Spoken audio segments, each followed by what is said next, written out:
The shouts were unreal along the road. It was brilliant. The people really came out to it was support crazy you. altogether. Really crazy. Brilliant event, yeah. Beautiful scenic view. And then God being a weather presenter, thank God the rain held off. But my God, the Limerick people, I have to put my hands out and thank them today because they were wonderful to me. This is just fantastic. And you know what? I've been in Dublin all weekend. Everyone's been talking about the Great Limerick Run.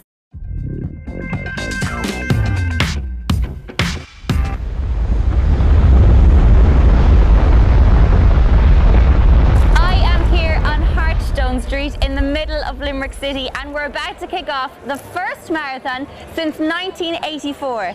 So with that said, welcome to the Great Limerick Run.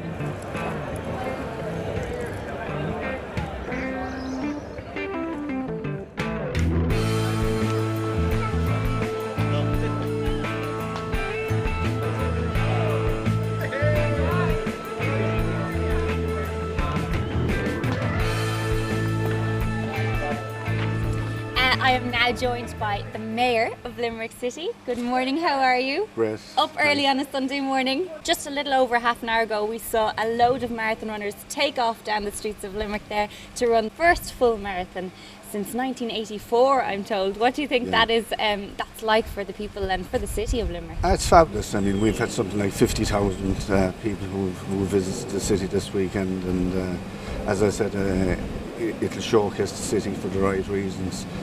We're a fabulous city and we're very proud of it. We're a sporting city, we're a cultural city, and we love it.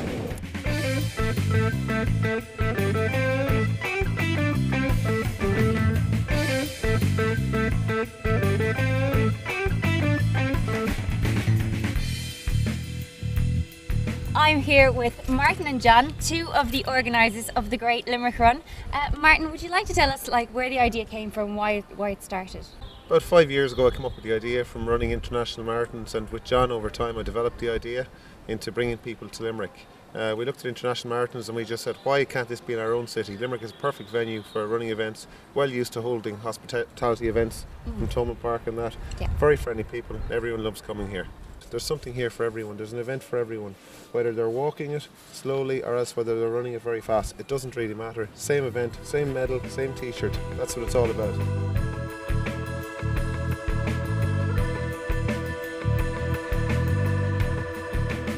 We are here at the Great Limerick Run and Leanne Moore is about to take part in the run. What run are you doing? I'm doing the half marathon for my sins. Oh my God, there's people passing. They've already done a half marathon in an hour. I hope to do that in like 2 hours. Hello, you know, next year I'll build to that. But there's people travelling all over the world. My uncle met a lady last night who was from Switzerland. And that's what it's all about, is bringing people to Limerick and getting them to experience our city. And the run is done in such a way that it takes in all the amazing parts of Limerick. So medieval Limerick, King John's Castle, the Treaty Stone, because after all, Limerick is a city not just of sport but also of art and culture. So today we're talking to John Elliott, the author of Medieval History of Limerick, an illustrated guide. So John, can you tell us a little bit about King John's Castle and its origins? King John's Castle was constructed in and around 1210 by the Anglo-Normans, pretty much celebrating its 800th birthday this year. Wow. And it's probably one of the most intact Anglo-Norman fortresses in Ireland. Well, initially as an Anglo-Norman fortress, it was a royal residence like Dublin Castle or Roscommon Castle. It's noted that it doesn't have a keep or a main hall. It was mainly a garrison to house troops to defend Thomond Bridge from the Thomond side to the Clare side of Limerick. It's the last 14 point on the Shannon, which means strategically it was a very, very important place for the Anglo-Normans. The castle was later used as a centre for a barracks, and well up into 1922 when it was destroyed by during the War of Independence. It was burnt out, and later on it was actually used for about 12 council houses. So the habitation of the site has gone on for about 800 years until 1990 when the Interpretation and Visitor Centre was built. So there were council houses inside this structure up to the 1980s? Well, it was the best playground in the world for the children who grew up there, and I know lots of people who actually grew up within the castle itself. Absolutely, growing up with a bit of history, that's fantastic.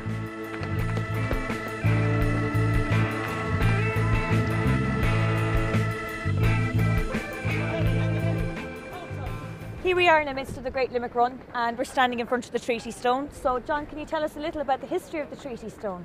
The Treaty Stone dates back to 1691, where after the second siege of Limerick, the treaty was signed between the Jacobites and the Williamites, just about half a kilometre up the road. The Treaty Stone was put on a pedestal in 1856 to mark Limerick as a treaty city. The treaty was meant to be signed on top of the stone. It was used as a table. Whether or not that is true, no one really knows, but it's turned into a symbol of Limerick, and it's on the flag of the Limerick County Council, and it's a well-loved structure.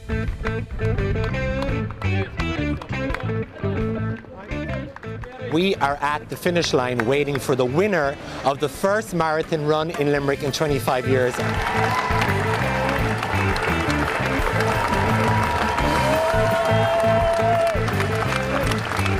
We are here with the winner of the Great Limerick Run. What's your name? George Waugh. George. Where are you from? Right, so I'm from West Cork, Bandon, like. Do you run marathons all the time? This is my first marathon. Right. Did you enjoy running in Limerick? Oh, it was unreal. Do you think it's beautiful? Brilliant.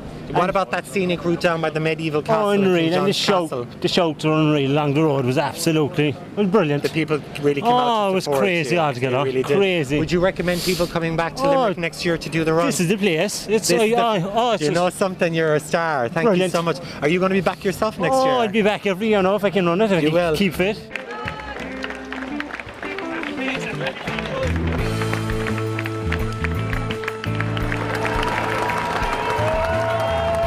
What's your name? Derby Kearns. How did you enjoy the route? It's a good route now, enjoyable, you know, so... I think this is going to grow in size I think it will. every year. This is the first year of it, and, you know, it'll get bigger. And I mean, Dublin started off with maybe 1,000 people, and like we've got about 5,000 first year, so... 5,500. It's only going to grow 5,500, yeah, so... Well, you should be so proud of yourself. Thanks for chatting with us, No John. problem. Thanks, Congratulations. Thanks a lot. Bye-bye.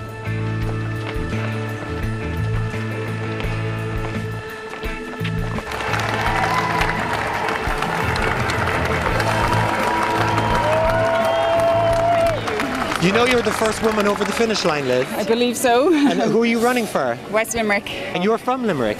I'm from Limerick, from Castletroy. Oh, that's wonderful. West Limerick, how did you find the scenic route down around by King John's Castle, the Treaty Stone?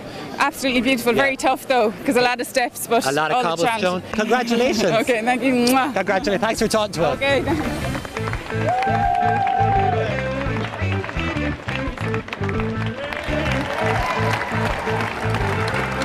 I feel elated now, look at this. Ah, that's wonderful. Are you from Limerick? No, I'm from Cork. You're from Cork. Who are you running for? I'm running for St Finbarr's Club in Cork City. St Finbarr's Club. Did you enjoy the beautiful scenic route? Absolutely brilliant. The people, like, I'm not in Limerick, but in fairness, they shouted me all the ways. Oh, that's they fantastic. They were brilliant, and they kept telling me. People in Limerick supported you. They kept telling me I was second all the ways and keep it going. Would you encourage people to come do the walk next year? Oh yeah, absolutely. I'm going to be 50 in June. She's going to be 50 in June. That is amazing. Congratulations. Bye. Bye-bye. Miss Moore made it. We have her here. Oh my God, you made it. Are you okay? I'm just going to get water. She's just going to get water. She'll join us in a minute. Leanne, how do you feel?